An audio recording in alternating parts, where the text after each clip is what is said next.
I'm with Robbie and John from Pereleza. We have just finished the long inshore race and it looks like you guys are our winners today. Congratulations. Tell us a bit about what it was like out there.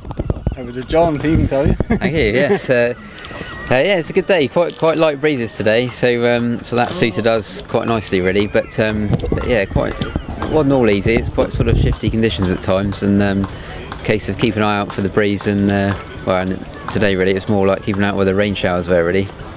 So but yeah, I think we went the right way up the first beat, and then from there on in it was just a case of keeping out in front, and fortunately we did alright, I think. So it's that basic racing tactic. Get in front and stay there. Yeah. It's just not that easy. No. Well, that is very true. But I mean, Pereleza obviously likes the lighter airs. You've been excelling in the last few days. Is that down to the boat, or is it just that you guys personally prefer the light air sailing? I'd like to say it's us being so wonderful and clever, but actually the boat was originally designed by Giovanni Seccarelli to race in Italian waters in very light conditions. Then we modified it in 2013-14 to work in heavier conditions and to optimise it for IRC. But it's always had a good basis in light winds. I think our forte is light airs, but I think she is now capable of heavier stuff. It's just a case of us making sure we can sail it correctly, really. So yeah. But it's a sign that you can take a traditional half tonner, if you like, and you can modify it and make it go a lot better in a breeze of wind, and to keep up with the modern IRC boats, which we can do. How long have you owned the boat? I've owned it since 2006, so that's quite a few years and an awful lot of hours spent in barns rubbing the thing down and filling the thing. So I spent a lot of time working on it. Sorry. No, I was going to say, I mean, how much is the boat changed from when you purchased her? Oh, we did decide to do the whole IRC modification. I went back to Giovanni and he recommended a new keel, a new rudder and a new rig. He didn't supply the checkbook to pay for it, that was my problem, but between us, with all the 6 guys with me, we've done an awful lot of work ourselves to get it there. So it's even down to spraying the thing and painting the thing.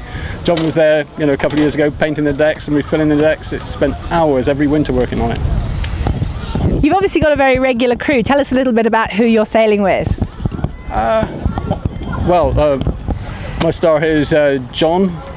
He's our tactician. His father is our Genoa sheet and Spinnaker sheet man, and they've sailed with me for 4 or 5 years, I think. And our main sheet man has also sailed with me for years, sailing for many years. A couple of your old friends, really, aren't Yeah, a couple of. So we do have people mocking at us. The average age of the crew, we're quite old. We've got a couple of youngsters on board to keep it going these days. We've got a youngster up the front now, which is quite good. He's come on board this year, which made a big difference. Having somebody tall and young on the front to try and reach the thing, it's good. I don't know if you spotted, we seem to have been sabotaged on our boat. There's been a slight addition to the sticker there. Let's just zoom in and check that out. Somebody thought it was funny because the numbers are now over 50 and over 60, so they thought it was funny. Ah, we see, yes, a little bit of age concern there. What are the boys trying to say, do we think? Yes, very the cheeky. Average age of the crew. But it is one of those things in a half tonnage you can still use experienced people, shall we say, but you also need young people in certain positions. The boats, since they've been modified, it's quite surprising how the loads have gone up. The loads in the clews of the headsail have doubled. Because of their aspect ratio, because of the carbon sails, all the loads rocket compared with the old rigs. So you have to do a lot of work reinforcing the boat so you don't pull fittings out the deck. But it is quite frightening, the loads in the sheets and guys now. It's incredible. Fantastic. Well, we've got one more day of sailing to come. I think we're in for an exciting finish. What are your thoughts about tomorrow? We'll go out there and do our thing and hope everybody else gets it wrong. What can we hope for? And looking ahead again, next year we're coming to your home turf for the Half Ton Cup. Tell us a bit about that. The weather will probably be wet and probably too much wind for us, but one thing I can assure people, have a very warm welcome, and on the water you'll find a lot less tide than you get in Newport. Newport is a wonderful place, but to us it's got a lot of tide to deal with, so it presents different problems.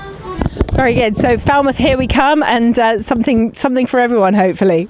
They all need to get down. They'll have a great time. There's an awful lot of interest going on, and there's a lot of things going on in the background to make a very good event for them.